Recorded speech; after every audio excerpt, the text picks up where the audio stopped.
दोस्तों नमस्कार, स्वागत है आप सभी का online data first YouTube channel पर। जैसा कि दोस्तों आप जानते हैं, किसी भर्ती संबंधित कोई भी जानकारी होती है आप सभी का ऑनलाइन डेटा फर्स्ट चैनल के माध्यम से दी जाती है। इस वीडियो में हम बात करने वाले हैं कई बड़ी और लेटेस्ट अपडेट के बारे में। वीडियो को लाइक कर दें, साथ ही शेयर कर दें और चैनल को सब्सक्राइब कर लें। चलिए दोस्तों वीडियो शुरू करते हैं। शुरुआत करेंगे 4 भर्तियों को लेकर जारी नई नोटिफिकेशन के बारे में। तो यहाँ पे आप सभी के सामने 4 भर्तियों में से पहली भर्ती का जो नोटिफिकेशन है वो आपको देखने के लिए मिल जाता है। इसके बाद मैं आपको 3 और भर्तियों के बारे में एक एक करके नोटिफिकेशन दिखाने वाला हूँ। सबसे पहले आप सभी को जो नोटिफिकेशन देखने के लिए मिलता है ये जारी किया गया था कल देर रात को। अगर बात की जाए उत्तर प्रदेश अधीनस्थ सेवा चयन आयोग के माध्यम से, तारीख आप सभी के सामने लिखी हुई है 3 अक्टूबर 2022, जिसके क्रम में जानकारी दी जाती है कि आयोग की विज्ञापन संख्या 04 परीक्षा 2019 कनिष्ठ सहायक को लेकर जो इसके 27 विभागों के अंदर 1403 पदों के लिए भर्ती का जो विज्ञापन है वो जारी किया गया था। अब उसका जो अंतिम चयन परिणाम है वो घोषित कर दिया गया है। इसके साथ ही उन्होंने यहाँ से जो कट ऑफ है वो भी जारी कर दी है। अगर बात की जाए अनरिजर्व की कट ऑफ के बारे में तो वो आपको देखने के लिए मिलती है 75.89। इसके साथ ही अगर बात की जाए EWS के बारे में तो उनकी 72, अनुसूचित जाति की 70, अनुसूचित जनजाति की 62, इसके अलावा अन्य पिछड़ा वर्ग की 74.4164 ये कट ऑफ देखने के लिए मिलती है। इसी के साथ कुछ और जानकारियाँ भी नीचे लिखी हैं, अगर आप संबंधित हैं तो इसको लेकर पूरी जानकारी पढ़ सकते हैं। बात कर लेते हैं कुछ और नोटिफिकेशन के बारे में। दूसरा नोटिफिकेशन देखने के लिए मिलता है उत्तर प्रदेश लोक सेवा आयोग के माध्यम से, उत्तर प्रदेश अधीनस्थ सेवा चयन आयोग के माध्यम से कल की तारीख में। और उत्तर प्रदेश लोक सेवा आयोग के माध्यम से कई नोटिफिकेशन जारी किए गए थे। ये आपको नोटिफिकेशन देखने के लिए मिलता है प्रूफ रीडर के बारे में, जो कि 2 पदों के सापेक्ष निकाला गया था, जिसके बारे में कोई भी अभ्यर्थी नहीं मिले। एक बार फिर से यहाँ पे जानकारी देखने के लिए मिल जाती है कि इंटरमीडिएट या फिर परीक्षा में उसके समकक्ष मान्यता प्राप्त किसी भी अन्य परीक्षा में 58.4% से 38 तक यहाँ पे जो भी अभ्यर्थी हैं सभी को यहाँ पे अभ्यर्थियों को सम्मिलित किया जाता है प्रूफ रीडर के बारे में। इसके अलावा चौथा आप सभी को तीसरा नोटिफिकेशन देखने के लिए मिलता है आश्रम पद्धति विद्यालयों के बारे में, जो कि आप सभी को देखने के लिए मिलेगा प्रवक्ता जीव विज्ञान के संबंध में। लिखा हुआ है कि यहाँ पे सत्यापन का जो कार्य देखने के लिए मिलेगा वो 7/10/2022 10 बजे से लेकर यहाँ पे आप सभी का शुरू हो जाएगा। तो जो भी अभ्यर्थी आश्रम पद्धति विद्यालयों से संबंधित हैं तो इसको लेकर चेक करें।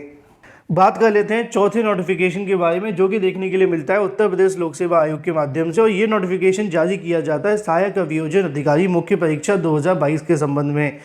4/12/2022 को नोटिफिकेशन जारी करते हुए लिखा हुआ है यहाँ पे कि 4/12 से लेकर 5/12/2022 तक आपकी जो परीक्षा है वो देखने के लिए मिलेगी। 9:30 बजे से लेकर 12:30 बजे तक, 2 बजे से लेकर 5 बजे के बीच में परीक्षा का जो आयोजन है वो करवाया जाएगा। यहाँ पे परीक्षा का कार्यक्रम भी घोषित कर दिया गया है। अगर परीक्षा की तारीखों में कोई बदलाव होता है तो यथा समय जानकारी दे दी जाएगी, ऐसा भी कहना है।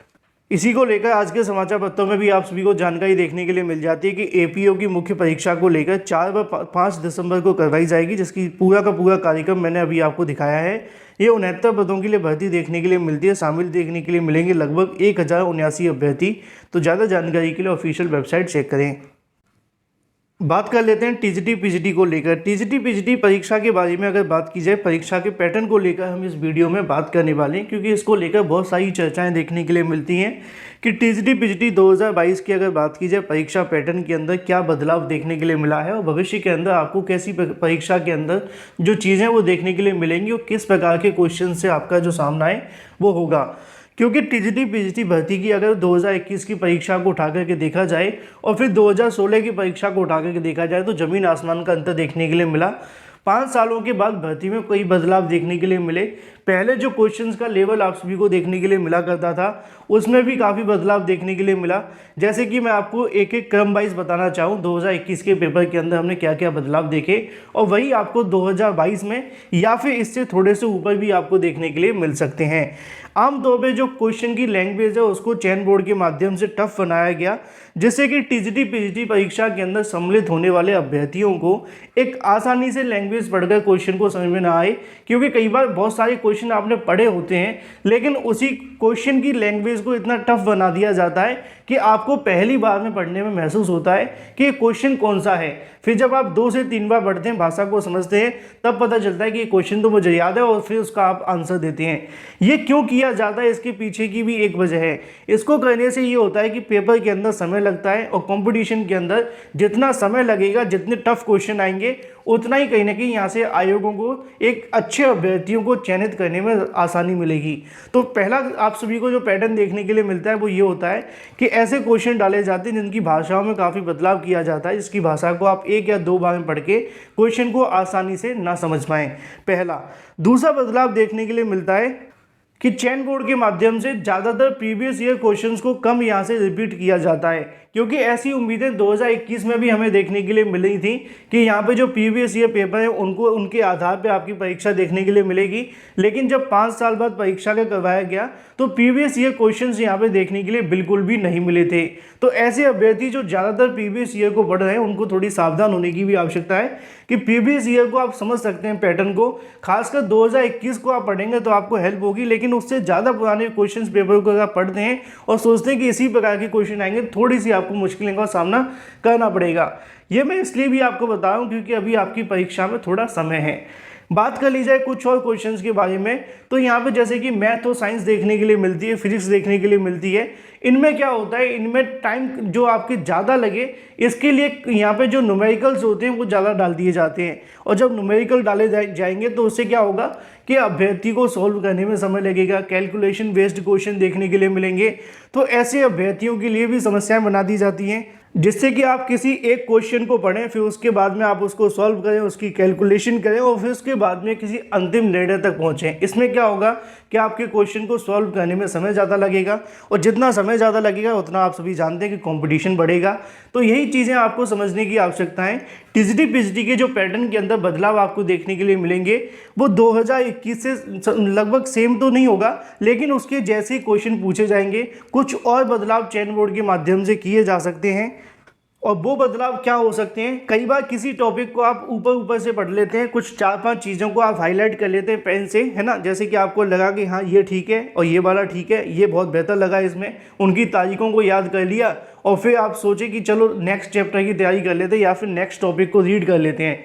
उसमें क्या दिक्कतों का सामना करना पड़ता है कि आजकल जो आयोग हैं वो इस प्रकार की रणनीतियों को अपनाते हैं। वो भी समझते हैं कि अभ्यर्थी ऊपर की चीज़ों को ज़्यादा पढ़ लेते हैं, डीपली नहीं जाते हैं। तो टॉपिक के लास्ट तक डीपली जो क्वेश्चन है, डीप क्वेश्चन जो होते हैं उनको भी पूछ लिया जाता है, और जितना आप डीप पढ़ेंगे उतना आपको आसानी होगी क्वेश्चनों को पढ़ने में, क्योंकि वहाँ पर आपको एक एक पॉइंट क्लियर भी हो जाता है। तो यहाँ पे जो भी अगर आप पढ़ रहे हैं उसको थोड़ा सा ध्यान से पढ़ें और ज़्यादा से ज़्यादा पढ़ने की कोशिश करें, क्योंकि अगर आप छोड़ कर के आएंगे तो कहीं ना कहीं हो सकता है कि आपको 1 नंबर का नुकसान देखने के लिए मिले या फिर एक क्वेश्चन का। तो कुछ इस प्रकार के आपको टीजीटी पीजीटी के अंदर जो बदलाव है वो देखने के लिए मिलेंगे। बाकी अगर आप चाहते हैं कि इस पर एक डिटेल वीडियो बनाया जाए तो उसमें आपको बहुत सारी जानकारी अलग से दे दी जाएगी। बात कर लेते हैं पीईटी के परीक्षा केंद्रों के बारे में, क्योंकि इसको लेकर लगातार अभ्यर्थी परेशान है। पीईटी परीक्षा केंद्रों के अंदर बदलाव को लेकर सीएम योगी को लेटर भी भेजा गया है, जिसके बारे में जानकारी मैं आपको देता हूँ, जैसा कि आप सभी को यहाँ पे भी देखने के लिए मिल जाएगा। अगर बात की जाए पीईटी दूर दराज के जिलों को बना दिया गया है केंद्र। प्रारंभिक पात्रता परीक्षा में केंद्र का निर्धारण में लापरवाही का आरोप लगाते हुए स्टूडेंट फेडरेशन ऑफ इंडिया की ओर से, ठीक है, उनके माध्यम से क्या किया गया है कि यहाँ पे योगी सरकार को, सीएम योगी को एक लेटर भेजा गया है, जिसमें कहा गया है कि उत्तर प्रदेश के राज्य कमेटी ने मुख्यमंत्री को संबोधित प्रेषित किया है जो ज्ञापन है, जिसमें लिखा है कि प्रदेश के सचिव विवेक विक्रम्स का कहना है कि 15 जून से शुरू होने जा रही पीईटी के लिए अभ्यर्थियों के प्रवेश पत्र जारी होने के बाद में पता चलता है कि परीक्षा केंद्र उनके जिले में न होकर 100 से लेकर लगभग 500 किलोमीटर दूरी पर बना दिए गए हैं। परीक्षा में लगभग 30 लाख से ज़्यादा अभ्यर्थी सम्मिलित होने जा रहे हैं। उन्हें दूर जिलों में जाने में काफ़ी कठिनाइयों का सामना करना पड़ेगा। यहाँ तक कि छात्राओं के परीक्षा केंद्र भी दूसरे जिलों में बनाए गए हैं। मुख्यमंत्री से मांग की गई है कि परीक्षा केंद्रों के अभ्यर्थियों गृह जनपद में बनाया जाए। इसको लेकर यहाँ से सीएम योगी को भी जो लेटर है भेज दिया गया है। अब आप जानते हैं कि इसका जो फैसला वो सरकार ही कर सकती है, लेकिन करेगी कि नहीं, इसी का क्वेश्चन मार्क है। बहुत सारे अभ्यर्थी पूछते भी हैं कि परीक्षा केंद्र में बदलाव होगा कि नहीं होगा। जब तक शासन की ओर से आदेश नहीं आ जाता उससे पहले बस उम्मीद ही हो सकती हैं, लेकिन जो कोशिशें की जा रही हैं सभी के माध्यम से वो यही हैं कि परीक्षा केंद्रों में बदलाव किए जाएँ। बात कर लेते हैं दोस्तों अपनी अगली अपडेट के बारे में, जो कि संबंधित है एलटी ग्रेड शिक्षक भर्ती को लेकर। एलटी ग्रेड शिक्षक भर्ती के बारे में खुशखबरी देखने के लिए मिलती है, जो कि आपको 6 अक्टूबर से देखने के लिए मिलेगी। यहाँ पे जो बात की जा रही है वो है LTGIC 2018 को लेकर। यहाँ पे जानकारी देखने के लिए मिलती है प्रतियोगी मोर्चा मतलब कि विक्की खान के माध्यम से बताया जाता है कि LT ग्रेड 2018 के 7 विषयों की जो द्वितीय सूची में चयनित व प्रवक्ता 2020 के चयनित अभ्यर्थियों को अवगत करवाना है कि इनको जो पोर्टल खुलवाने का काम है वो कर दिया गया है। प्रतियोगी मोर्चा ने दावा किया है कि 6 अक्टूबर दोपहर के बाद कभी भी यहाँ से जो पोर्टल है वो खोल दिया जाएगा। आप लोग विद्यालय का चुनाव 10 अक्टूबर से प्रारंभ हो जाएगा और ऐसे में जो नवरात्रि के पावन महीने के अंदर ही आपको यहाँ से जो नियुक्ति की प्रक्रिया है वो पूरी कर ली जाएगी। नीचे लिखा हुआ है जहाँ पे जानकारी आप सभी के सामने देखने के लिए मिलती है। लेकिन इसके बीच अगर बात की जाए LT गेट और LT GIC को लेकर जो अभ्यर्थी इंतजार कर रहे हैं, इनको लेकर उत्तर प्रदेश लोक सेवा आयोग के माध्यम से ऑनलाइन यहाँ से आप सभी की जो नियुक्ति प्रक्रिया वो की जाएगी, जिसको लेकर समाचार पत्रों में भी जानकारियाँ देखने के लिए मिली हैं, जैसा कि आप सभी को यहाँ पे देखने के लिए मिल जाएगा। अगर बात की जाए राजकीय माध्यमिक विद्यालयों के अंदर 1395 नए शिक्षकों की ऑनलाइन आपको जो तैनातियाँ हैं वो देखने के लिए मिलेंगी। प्रदेश के राजकीय माध्यमिक विद्यालय में 1395 शिक्षकों की नियुक्ति अब जल्द शुरू होगी। इस क्रम में लोक सेवा आयोग के चयनित 123 सहायक अध्यापक और 1272 जो आपके प्रवक्ता होंगे उन सभी को तैनाती दी जाएगी। इनको लेकर निर्णय लिया गया है। सहायक शिक्षकों की अगर बात की 74 महिलाएं हैं, 49 पुरुष देखने के लिए मिलती हैं। प्रवक्ताओं में 402 महिलाएं हैं और इसके अलावा 870 पुरुष देखने के लिए मिलते हैं। इनको लेकर जो पोर्टल है वो 6 अक्टूबर दोपहर से शुरू हो जाएगा। हालांकि अभ्यर्थी 10 से लेकर 20 अक्टूबर के बीच में आवेदन कर सकेंगे। जैसा कि लिखा हुआ है, माध्यमिक शिक्षा निदेशक डॉक्टर सरिता तिवारी का कहना है कि चयनित अभ्यर्थियों के लिए जो पोर्टल की वेबसाइट है वो आपको यहाँ से देखने के लिए मिल जाएगी और इसी पर विद्यालय आवंटन का जो चुनाव है आवेदन कर सकेंगे। ऑनलाइन नियुक्ति प्रक्रिया जो आपकी होगी उसके बारे में भी जानकारी लिखी हुई है। तो 2018 और 2 के जो GIC प्रवक्ता के और LT गेट के अभ्यर्थी उनका इंतजार खत्म हो जाएगा। वीडियो को लाइक कर दें, साथ ही शेयर कर दें और चैनल को सब्सक्राइब कर लें।